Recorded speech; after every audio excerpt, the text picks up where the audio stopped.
વાત કરીશું રાજકોટની સારા વરસાદને લઈને રાજકોટના 24 જેટલા ડેમ જે છે તેમની જળ સપાટીમાં વધારો થયો હોવાના સમાચાર સામે આવી રહ્યા છે। રાજકોટ સિંચાઈ વિભાગ હસ્તકના 24 ડેમની જળ સપાટીમાં વધારો થયો।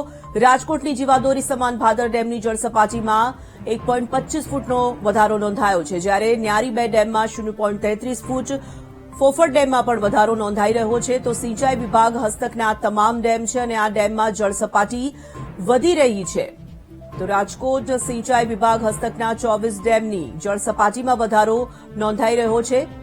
ભાદર ડેમની જળ સપાટી વધી છે તો ન્યારી 2 ડેમમાં પણ 0.33 ફૂટ અને ફોફર ડેમમાં પણ 1.71 ફૂટ જેટલી જે જળ સપાટી છે તે વધી છે। આ તરફ આજી 3 ડેમની જળ સપાટીમાં પણ વધારો નોંધાયો છે।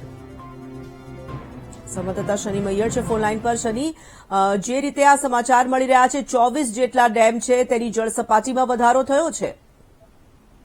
તોરલ જેટના વાત કરવામાં આવે તો રાજકોટ સહિત સૌરાષ્ટ્રના સિંચાઈ હેઠળ વિભાગના આવતા 24 ડેમોમાં નવા નીરની આવક થઈ છે। સાથે સાથે રાજકોટની જીવાદોરી સમાન ભાદર ડેમમાં પણ નવા નીરની આવક થઈ છે।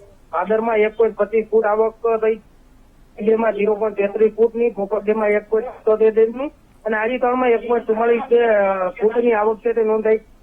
2 દિવસથી રાજકોટ શહેર અને જિલ્લામાં સારો એવો વરસાદ છે તે વરસ્યો છે ને તેના કારણે નવા નીરની આવક છે તે જોવા મળી રહી છે। જી, ધન્યવાદ શનિ।